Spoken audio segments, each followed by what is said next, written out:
तारीख 10 नवंबर शाम के तकरीबन 7 बजे दिल्ली के लाल किला के पास जो मेट्रो का गेट नंबर 1 है वहाँ पे एक बड़ा धमाका हुआ। कई गाड़ियों के परखच्चे उड़ गए, कई गाड़ियों में के चीथड़े देखने को मिले और इसमें अब तक की जो प्राप्त सूचना है उसमें 8 लोगों की जान जा चुकी है ऐसा बताया जा रहा है और 12 लोग घायल हैं।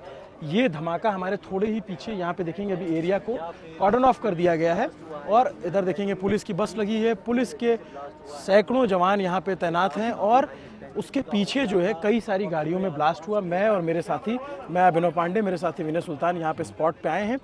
जब हम रास्ते में आ रहे थे तो हमें ये दिख रहा था कि कैसे तमाम जगहों पे मुझे दिखा कि एक शीशा टूटा हुआ है, शीशा एकदम गाड़ी का जैसे चकनाचूर हुआ है, ब्लड के निशान दिख रहे हैं कि बहुत ज़्यादा ब्लड पड़ा हुआ है। उसको हम नहीं दिखा सकते यूट्यूब की गाइडलाइन की वजह से, लेकिन ये धमाका बहुत बड़ा है।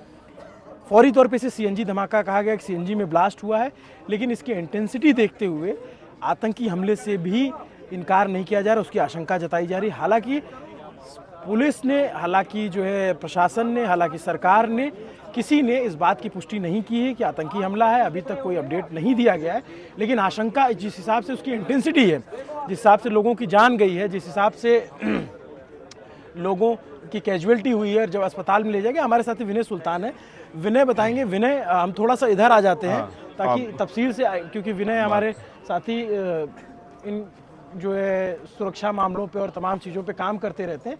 ये वो जगह है जहाँ पे ब्लास्ट हुआ। विनय, क्या आपके पास सूचना आ रही है?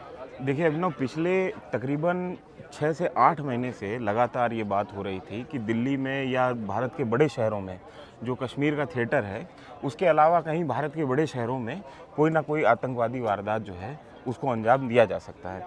दिल्ली में आपको याद होगा कुछ समय पहले कड़कड़डुमा में एक स्कूल के पास में एक धमाका हुआ था, उसके बाद में धौला कुआं में एक धमाका हुआ था, लेकिन लो इंटेंसिटी धमाके थे और लगातार जो है ये बात चल रही थी इंटेलिजेंस सर्कल में भी और पुलिस सर्कल में भी कि कुछ वारदात हो सकती है। और ये आप अगर जाएंगे तो ये जो कल जो फरीदाबाद से विस्फोटक पकड़े गए हैं, उससे पहले आप ये समझिए कि पूरे कश्मीर में लगातार जो है सिक्योरिटी फोर्सेस। क्या फरीदाबाद में क्या विस्फोटक पकड़े गए? कल फरीदाबाद में एक कश्मीरी डॉक्टर हैं, उनके यहाँ से जो है विस्फोटक पकड़े गए हैं और क्या विस्फोटक हैं उसके बारे में लोग आरडीएक्स कह रहे हैं, लेकिन अभी तक कुछ क्लियर नहीं है। जो ये खबर आई थी कि 300 किलो विस्फोटक मिलने का जो आरोप लगा है, 350 किलो, हाँ, तो विस्फोटक मिलने का आरोप जो है वो पुलिस ने दावा किया था। साथ ही ये भी बोला था कि ये इसके नेक्स्ट एक उनके ही साथी जो हैं वो साउथ कश्मीर में भी पकड़े गए थे। डॉक्टर राठौड़ के घर से जो है एक AK-47 यहाँ मिली है, वहाँ मिली है कश्मीर में। उसके बाद में दिल्ली के अंदर जो है, मतलब माफ़ कीजिए, फरीदाबाद के अंदर जो है कुछ लाइव एम्यूनेशन और पिस्टल मिली है। एक AK-47 भी बरामद हुई है जो कि डॉक्टर राठौड़ के से जुड़ी हुई एक महिला थी, उनके घर से बरामद की गई है। बट मैं ये जानना चाहता हूँ विनय कि जैसे यहाँ पे जब ब्लास्ट हुआ, पहली बार जब खबर आई तो ये पता चला कि जैसे कोई सीएनजी कार में ब्लास्ट हुआ हो, पहले किसी मौत की भी सूचना नहीं आई, लेकिन फिर उसके जैसे जैसे खबर आगे बढ़ती गई तो ये अभी तक जो पुलिस का जो बयान आया उसको आपने देखा होगा, कमिश्नर ने जो बयान दिया, अभी सुरक्षा के तमाम एहतियात बरते जा रहे हैं और ये बिहार चुनाव की वोटिंग से ठीक एक दिन पहले इस तरीके का ब्लास्ट होना, हम अभी से आतंकी हमला अपने मुंह से नहीं कह सकते, क्योंकि भाई जब तक सरकार बहुत सारी बातें हैं। जैसे मान लीजिए कि मैं मीडिया रिपोर्ट्स में ही देख रहा था तो लगातार ये बोला जा रहा है कि मतलब जो घायल हैं उनको भी स्प्लिंटर लगे हैं। अब स्प्लिंटर किस चीज़ के लगे हैं उस पर अभी कहना कन्फर्म है। हाँ। पुलिस की तरफ से अभी कोई भी पुष्टि नहीं आई है इस पूरे मामले में आतंकी एंगल की, लेकिन अभी मैं एक प्रत्यक्षदर्शी से बात कर रहा था, वो भी मतलब उनके पास में भी सूचना जो है वो खुद को प्रत्यक्षदर्शी होने का दावा कर रहे हैं, लेकिन इसको क्रॉस एग्जामिन करने का हमारे पास में कोई तरीका है नहीं। लेकिन उन्होंने जो कहानी सुनाई है वो मैं आपको बता देता हूँ। उनका ये कहना है कि जो वैन है जिसमें धमाका हुआ है वो ले जाके एक जगह पे खड़ी कर दी गई और लोग जो हैं वो पीछे से लगातार हॉर्न दे रहे थे, लेकिन जो है वो गाड़ी हट नहीं रही थी, लेकिन क्योंकि उसमें कोई था ही नहीं। उसके बाद में उसमें धमाका हो गया। तो ये बात जो है एक प्रत्यक्षदर्शी ने मेरे को कही है, दावा किया है, लेकिन इसको मैं क्रॉस एग्जामिन अभी करने की स्थिति में नहीं। तो हम लोग जब पीछे थे, पैदल आ रहे थे, क्योंकि जब हम आ रहे थे रास्ते में पूरा जाम लग गया था और पैदल आए हम तकरीबन 2 किलोमीटर चल करके।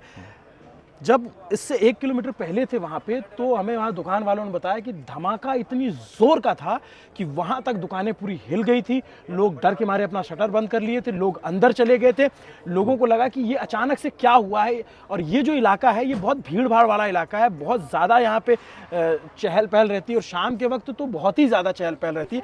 मैं अपने जो साथी हैं जो कैमरा हैंडल कर रहे हैं, मैं थोड़ा सा ऊपर रखिएगा, नीचे ज़मीन पे मत दिखाइएगा क्योंकि ब्लड पड़े हुए हैं, लेकिन मैं वो शीशे के टुकड़े दिखाना चाहता हूँ कि देखिए एम्बुलेंस की कतारें सामने लगी हुई हैं और एम्बुलेंस की कतारें लगातार लगी और यहाँ पे आप देखेंगे तो ये जो है यहाँ पर शीशे का टुकड़ा पड़ा हुआ है, बहुत ज़्यादा देखेंगे तो शीशा टूटा हुआ है।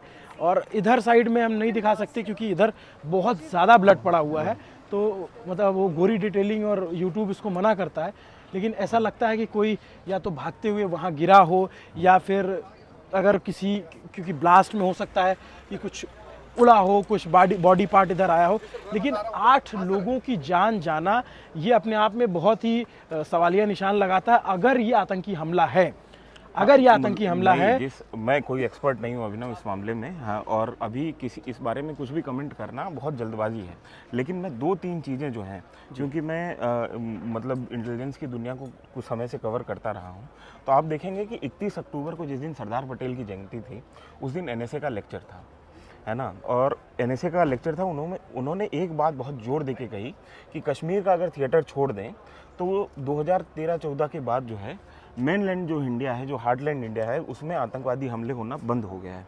लेकिन और उसके जस्ट 15 दिन के बाद में इस किस्म का हमला जो है यहाँ पे हो जाता है, अगर ये आतंकवादी हमला है तो। दूसरी चीज़ ये है कि एक्सपर्ट ना होने के बावजूद मेरे दिमाग में बार बार एक पत्रकार होने के नाते एक सवाल खड़ा होता है कि जिस किस्म का ये धमाका है वो CNG के ब्लास्ट का धमाका नहीं है। जो प्रत्यक्षदर्शी बता रहे हैं उनका ये कहना है कि 2-2 किलोमीटर तक जब गूंज सुनाई दे रही है, उनको वेव महसूस हो रही है, उस किस्म का धमाका जो है वो मतलब CNG गैस में, क्योंकि उसमें जो सामान्य तौर पे बर्न के साथ में धमाका होता है, उस तरीके का धमाका मतलब नहीं देखा गया। मतलब इस तरह इधर देखेंगे कि फॉरेंसिक इन्वेस्टिगेशन यूनिट यहाँ पे FSL की टीम आई हुई है और तमाम आई हुई है, तमाम एजेंसीज यहाँ पे मौजूद है। NIA वो एजेंसी होती है जो आमतौर पे जब कोई आतंक विरोधी गतिविधि होती है, कोई आतंकवादी गतिविधि होती है, इंडिया की सबसे प्रीमियर इन्वेस्टिगेशन एजेंसीज में से एक है NIA। और NIA का जो ज़्यादा स्कोप है वो इसी तरीके की जो वारदातें हैं उनको मतलब उनको इन्वेस्टिगेट करना रहता है। आपको याद होगा कि पहलगाम हमला जो हुआ है अभी, उसका भी इन्वेस्टिगेशन NIA ही कर रही थी, नेशनल इन्वेस्टिगेशन एजेंसी जिसको बोला जाता है। वो हमारे यहाँ पे जब अडॉप्ट की गई थी तो FBI अमेरिका के FBI के तर्ज पे उसको बनाया गया था और उसका मुख्य काम जो है वो इसी किस्म के जो हीनियस अपराध या जो आपराधिक सिंडिकेट हैं या जो इस तरीके के आतंकी वारदातें हैं उनको इन्वेस्टिगेट करना है। तो NIA की टीम यहाँ पे है, मतलब फोरेंसिक्स की टीम यहाँ पर है, दिल्ली पुलिस यहाँ पे है ही, और तमाम एजेंसियों की जो है टीमें ऑब्वियसली इस मौके पे होंगी। और अभी हम बार बार आपको ये बता रहे हैं कि इसकी जो है आधिकारिक पुष्टि अभी आतंकी एंगल की नहीं हुई है, लेकिन एक बड़ी संभावना इसमें ये बनी हुई है कि ये हो सकता है कि ये एक आतंकवादी वारदात हो। हालांकि और हमारे पास में एक इनपुट ये भी है कि गृह मंत्री ने जो डायरेक्टर हैं इंटेलिजेंस ब्यूरो के, जो दिल्ली पुलिस के कमिश्नर हैं, उनसे वो लगातार राब्ते में हैं और हालात पर नज़र बनाए हुए हैं। अभी देखते हैं जैसे जैसे ये चीज़ खुलेगी, इन्वेस्टिगेशन एजेंसीज क्या हमारे सामने रखती हैं तथ्य, वो मैं अपडेट देखने की कोशिश कर रहा हूँ, क्योंकि दिल्ली पुलिस की तरफ से भी बयान आया है और दिल्ली पुलिस ने क्या बयान दिया ये भी समझने की कोशिश है। लेकिन एक बात है, अगर आतंकी हमला है, अगर ये जिसकी आशंका जताई जा रही है, जिसके लिए ये कहा जा रहा है कि इस तरीके का धमाका, ये बात सत्य है कि नरेंद्र मोदी सरकार देश में बनने के बाद कोई बड़ा आतंकी हमला देश के कश्मीर घाटी के अलावा या कश्मीर का जो भी आर्मी आउटफिट्स हैं उनके अलावा देश के किसी सिविलियन इलाके में नहीं हुआ। अगर ऐसा कुछ है तो ये बहुत बड़ा सवाल उठेगा। और सवाल कल ही अभिनव जो है कलकत्ता में कल से जो है हाई अलर्ट जारी है, और कल के बाद में आज जो है कलकत्ता पुलिस ने, जब दिल्ली में धमाका होने के बाद वहाँ पे कलकत्ता पुलिस ने अतिरिक्त सावधानी जो बरतते हुए सारी टीमों को स्टैंड बाई पे रख दिया है। बिहार से भी यही सूचना आ रही, बिहार में क्योंकि मतदान होना है, हाँ। तो बिहार में मतदान को लेकर के भी ये देखा जा रहा है कि बिहार में सुरक्षा को और चौबंद किया गया है, सोशल मीडिया पे निगरानी रखी जा रही है। लेकिन हालांकि न्यूज़ पिंच ये इस बात की कतई पुष्टि नहीं करता है कि ये आतंकी हमला है या किस तरह का हमला है, बट इसकी जिस तरीके की आशंकाएं जताई जा रही है और जिस तरीके का इंटेंसिटी है, हमें पुलिस और ब्लास्ट प्रशासन के जो है बयान का इंतज़ार रहेगा, क्योंकि हमें यहाँ पे तमाम यूनिट, तमाम आला अधिकारी, तमाम लोग देखने को मिल रहे हैं। और अगर ये आतंकी हमला निकलता है तो ये उस बयान पे भी सवाल या निशान खड़ा कर देगा जो ये कहता है कि देश सुरक्षित हाथों में है, क्योंकि प्रधानमंत्री नरेंद्र मोदी के कार्यकाल में अब तक इस तरीके का कोई धमाका या कोई, देखेंगे ये आप अगर देखेंगे तो एनआईए की टीम यहाँ पर आ गई है, नेशनल इन्वेस्टिगेटिव एजेंसी।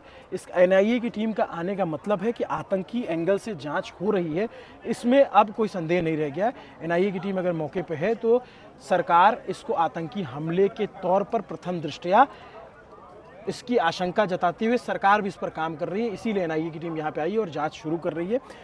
विनय, अभी जो ये एनआईए की टीम होगी, यहाँ से इनका क्या प्रोसीजर होता है? सैंपल कलेक्ट करते हैं या फिर ये ब्लास्ट चेक करते हैं? किस चीज़ से जैसे जो बर्न विक्टिम है तो उनके ऊपर ये चेक किया जाता है कि उनके ऊपर क्या किसी विस्फोटक के जो वो हैं, मतलब वो पाए गए हैं कि नहीं।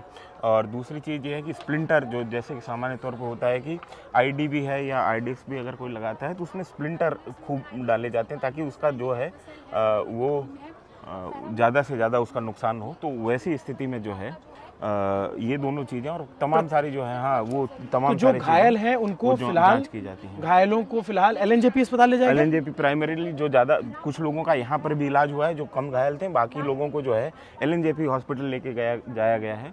और वहाँ पर अभी तक जो है हमारे पास 8 लोगों के जो है हताहत होने की पुष्टि हुई है। 8 लोगों को इस जो भी ये दुर्घटना हुई है, जिसको आप हमला कह लीजिए या ब्लास्ट कह लीजिए, तो इस ब्लास्ट में जो है 8 लोगों के हताहत होने की अभी तक खबर हमारे पास में है और 12 के तकरीबन लोग जो हैं वो गंभीर रूप से घायल हुए हैं। मेरे पास में अभी तक यह इन्फॉर्मेशन है, ये नंबर आगे बढ़ भी सकता है, ऐसी आशंका जताई जा रही। तो हम तक जो भी अपडेट आता रहेगा हम कोशिश करेंगे कि जो चश्मदीद हैं आसपास के उनसे भी बात करके एक्चुअल चीज़ें आप तक पहुंचाने की कोशिश करें। नमस्ते, मेरा नाम अभिनव पांडे, मेरे साथी विनय सुल्तान आपको यहाँ से पल पल की रिपोर्ट देते रहेंगे। बिहार का एग्जिट पोल कल होना है, उस पर भी हम काम कर रहे हैं, हमारी टीम काम कर रही है। ये खबर बहुत बड़ी है, इसलिए हमें सब कुछ छोड़ करके इस खबर को कवर करने आना पड़ा। हम अभी आप देख रहे होंगे कि हम माइक भी नहीं ला पाए, हम कैमरा भी नहीं ला पाए, लेकिन